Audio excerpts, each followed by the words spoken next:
Bonjour, j'ai le plaisir de vous présenter notre système de gestion électronique de documents, gestion électronique de courrier et archivage physique.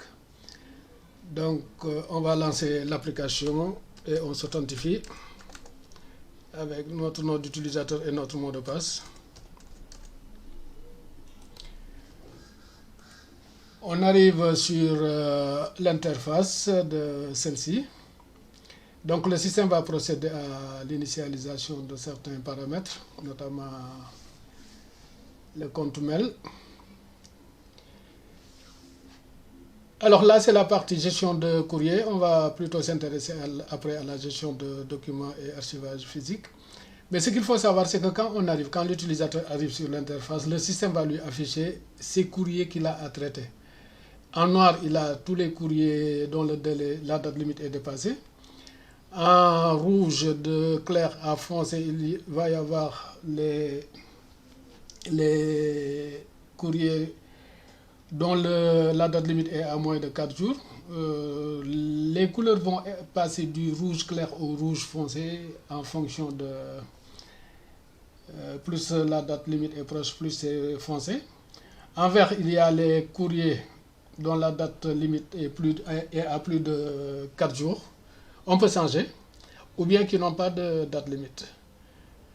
Maintenant, on va plutôt s'intéresser à tout ce qui est gestion électronique de documents et archivage physique. On va commencer par l'archivage physique d'ailleurs. Et on va commencer par la fin pour voir comment ça se présente, les différents emplacements. Alors, pour les opérations d'archivage, on va avoir des sites géographiques bien déterminés. Dans chaque site, alors les sites vont être numérotés de 01 à 99, donc on peut gérer 99 sites. Dans chaque site, on va avoir des locaux. Donc les locaux aussi vont comporter, les codes des locaux vont comporter deux positions de 01 à 99.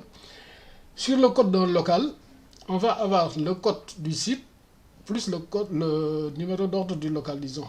D'accord, donc ça va comporter 4 chiffres et un point séparateur. Ensuite, dans chaque local, on peut avoir des rayons. Donc là aussi, on peut en avoir 99. Quand on regarde le numéro d'un rayon, c'est composé du numéro du site, du numéro du local et du numéro d'ordre du rayon. Ensuite, dans chaque rayon, on peut avoir des boîtes. Les boîtes vont prendre quand même 3 positions. Ça veut dire qu'on peut en avoir 999 pour chaque rayon. Et quand on regarde le code du rayon, donc on va avoir le code du site, le code du local, le code du rayon et le numéro d'ordre, donc le numéro d'ordre de la boîte. La même chose pour ce qui est des dossiers, la même logique. Donc on va aussi là pour les dossiers on peut avoir 99 par dossier par boîte. Les sous-dossiers on peut avoir aussi 99 sous-dossiers pour chaque dossier. Les libellés sont libres, c'est-à-dire que chaque utilisateur va mettre les libellés qui lui parlent, c'est-à-dire qu'il faut qu'il trouve des noms évocateurs qui lui permettent d'identifier l'objet en question. Donc ça peut être un nom, si c'est un site, ça peut être un nom. Mais si c'est une boîte, on peut mettre quelques indications pour dire que, pour pouvoir identifier la boîte en question. Parce que le système, lui, ce qu'il va utiliser, c'est des identifiants. Ce n'est même pas les codes qu'on a ici.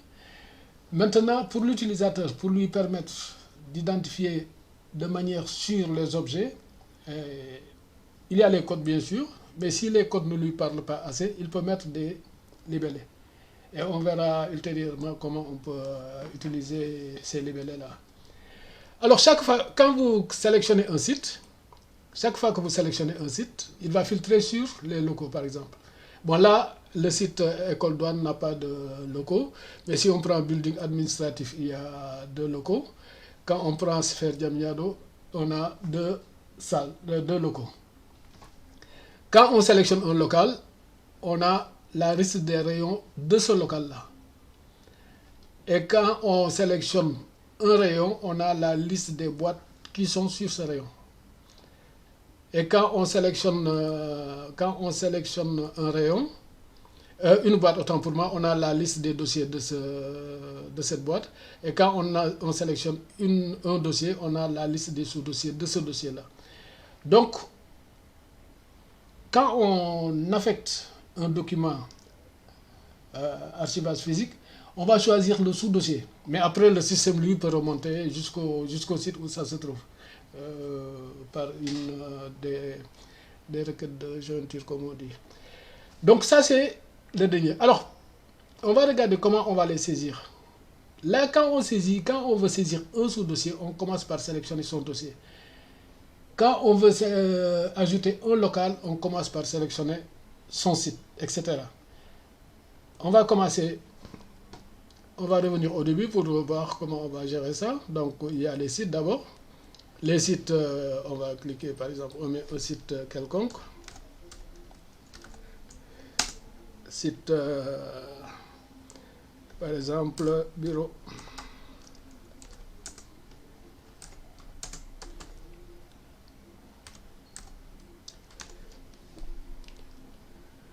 D'accord. Maintenant, pour actualiser là, pour afficher le numéro, on peut mettre actualiser. Et donc, on a 5. Pour ça, on va fermer. On va revenir. On va ajouter des salles. Pour ajouter une salle, on va dire dans quel site ça se trouve. Donc, par exemple, supposons on fait building administratif.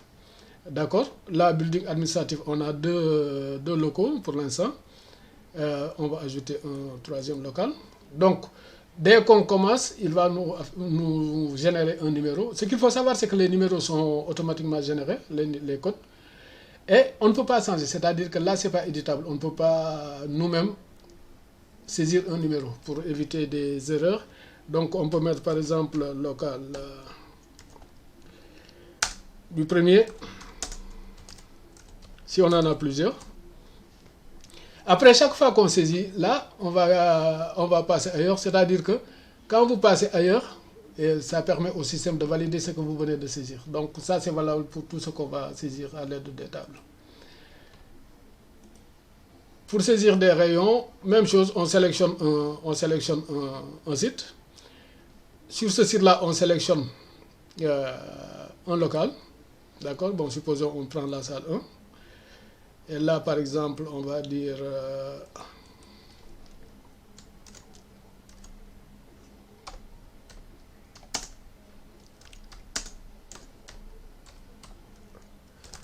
donc l'essentiel, c'est de trouver vraiment un libellé qui nous permet de nous situer, de dire que ça doit être ça.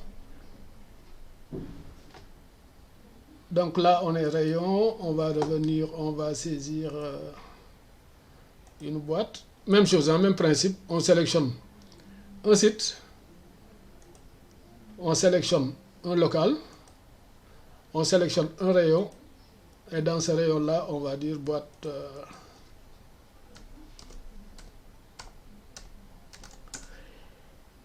Alors, on va mettre 2. Même chose, on va cliquer ailleurs. Ensuite, les dossiers. Même principe, on sélectionne un site, on sélectionne un local, on sélectionne un rayon, on sélectionne un dossier et on va mettre un sous-dossier. On va mettre un dossier, on sélectionne une boîte, pardon, on va mettre un dossier ici.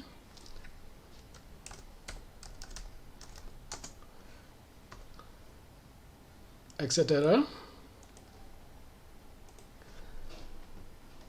Pour les sous-dossiers, on va prendre la même logique. On sélectionne le site, le local, le rayon, la boîte. Là, il n'y a pas de dossier. Voilà, la boîte. Et ensuite, on va faire un sous-dossier.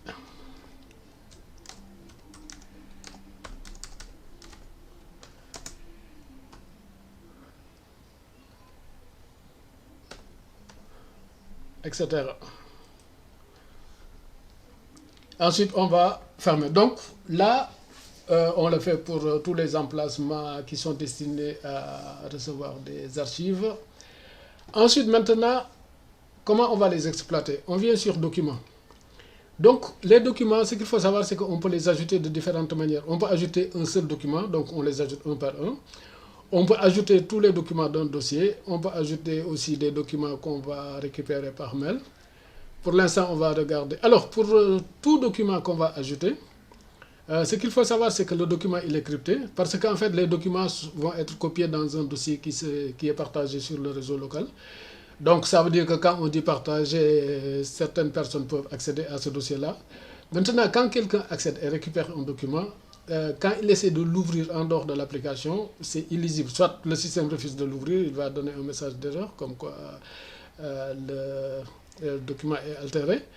Ou même si on parvient à l'ouvrir, le contenu est illisible de toutes les façons, donc on ne peut pas savoir ce que contient le document. Par ailleurs, pour pouvoir faire de la recherche full text, comme on dit, plein texte, c'est-à-dire qu'on recherche à partir du contenu d'un document, quel que soit le type du document, donc que ça soit un document texte, un document PDF, un document texte par exemple, ou bien Word ou Excel, PDF, ou bien image, PNG, JPG, TIFF, etc. Le système va utiliser un système de reconnaissance de caractère. Donc quand on a scanné ces documents, on les scanne par exemple PDF ou TIFF ou PNG.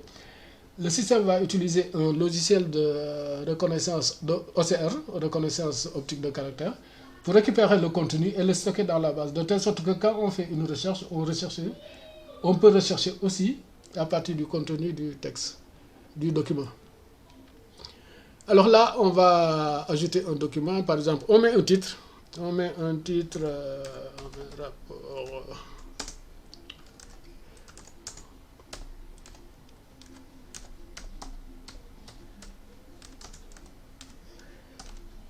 C'est un vaste sujet quand même.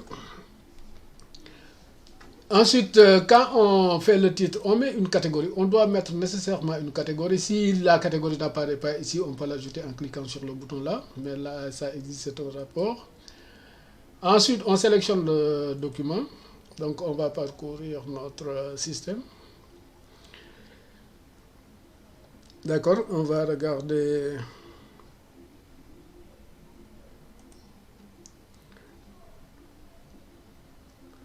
On va regarder un document quelconque. On met la date du document. Alors là, on peut ajouter des mots-clés. D'accord. Par exemple, croissance.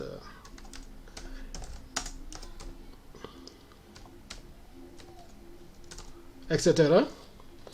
Là, on doit mettre le petit résumé qui nous permet d'identifier le document parce qu'on peut avoir plusieurs documents qui sont proches les uns des autres, qui traitent à peu près du même sujet. Donc, si on fait un résumé, ça permet, quand on regarde le résumé, de se dire que ça doit être ce document-là. Donc, rapport portant sur les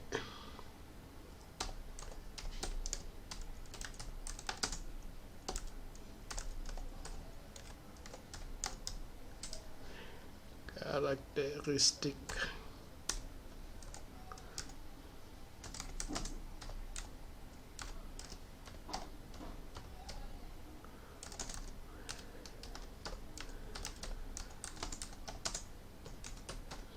bon, parce que là, si on met la date, ça permet de distinguer par rapport aux autres rapports qu'on aurait fait éventuellement avant. Alors, parce que tous les documents qu'on va avoir n'ont pas nécessairement un équivalent physique qu'on va archiver. Donc, maintenant, s'il y en a, on va dire, on va mettre cocher document physique associé. Et donc là, on a les différents sous-dossiers qu'on a, tous les sous-dossiers. Et on va dire où est-ce qu'on va mettre ça. On peut faire des recherches, bien sûr, c'est-à-dire que là, avec le temps, on va en avoir beaucoup. Mais si on veut, par exemple, sous dossier 1, on peut, bon, supposons qu'on ne voit pas ça.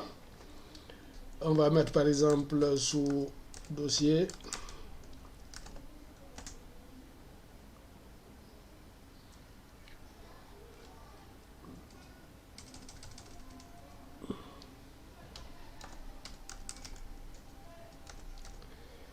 sous dossier 1, donc ça ça sélectionne et puis on va prendre ça. Par exemple, supposons on va cocher. On va sélectionner, après on va valider. D'accord? Donc, le système va travailler. Il va faire reconnaissance des caractères s'il y a lieu, etc. Et maintenant, c'est bon, il l'a enregistré. On peut fermer. On peut aussi aller dans Documents et dire on va ajouter le document dans le dossier. Maintenant, si on fait ça, ça veut dire que si on sélectionne une catégorie, puisque c'est automatique, le système va mettre automatiquement tous ces documents-là dans la même catégorie. D'accord. Donc, quand on fait le scan, quand on regroupe les dossiers, on les fait de telle sorte qu'ils appartiennent à la même catégorie. Donc là, on peut aller sélectionner un dossier.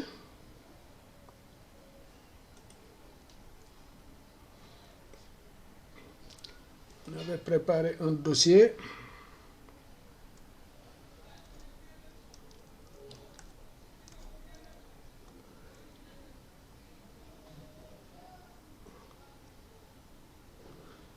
Voilà. On avait préparé ce dossier-là, on avait mis quelques documents. Je vais vous montrer après qu'est-ce que ça va faire. Là aussi, pour ce qui est de l'archivage physique, il faudrait que tous les documents-là, puisque ça va être automatique, soient dans le même sous-dossier ici. Donc, on va prendre celui qu'on a créé en dernier. D'accord. Et maintenant, si ce n'est pas le cas, on peut toujours revenir après dans les modifications d'un document pour dire que tel document n'est pas dans tel sous-dossier, il est dans tel autre document, dans tel autre sous-dossier, autant pour moi. Ou bien dire que ce n'est pas telle catégorie, mais c'est telle autre catégorie. Donc l'essentiel, c'est que quand on choisit la catégorie et le sous-dossier, que l'essentiel des documents correspondent. Si ce n'est pas le cas, il faudra après passer par les modifications pour les mettre dans les bons sous-dossiers et avec les bonnes catégories, autant pour moi. Donc là, on va valider. Donc il va dire qu'il prend un peu de temps et il va parcourir les différents documents, il va les récupérer automatiquement, il va les intégrer. Et maintenant, après, en fonction de la taille des documents, ça va prendre un peu plus ou moins de temps.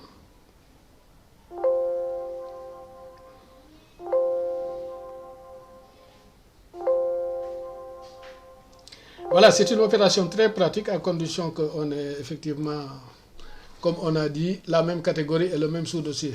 Donc ça permet d'aller beaucoup plus vite que de le faire un par un.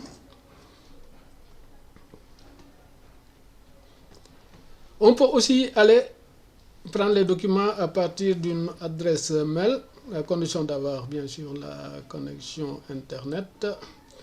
Alors au début, quand on arrive ici, on a configuré une adresse mail avec le logiciel. Donc c'est le mail là qui est utilisé, les messages qui sont adressés à ce compte mail là qui sont récupérés. Donc généralement c'est le mail de la structure. On peut limiter les messages en mettant la date ou bien avec des mots clés, des mots qu'il va rechercher dans le contenu, dans l'objet, dans l'expéditeur, etc. pour limiter. Mais on va essayer de récupérer tous les mails pour voir, il ne doit pas y en avoir beaucoup. Donc là, on va récupérer les mails. D'accord, il récupère les mails et maintenant, là en bas, on a tous les documents. Alors quand on sélectionne un mail, il filtre. Est-ce que par exemple, il y a un document là, s'il n'y en a pas, il n'affiche pas, donc on va regarder. On doit à peu près savoir le document qui nous l'a envoyé. Donc quand on regarde l'expéditeur, la date, etc., on parvient à se dire que ça doit être tel document. Et quand on a le bon document, on va mettre intégré dans la GED. Et donc après, on récupère ça automatiquement. D'accord? Alors, tout de suite, comme je disais, on peut prendre aussi le document et puis dire qu'on va modifier un document.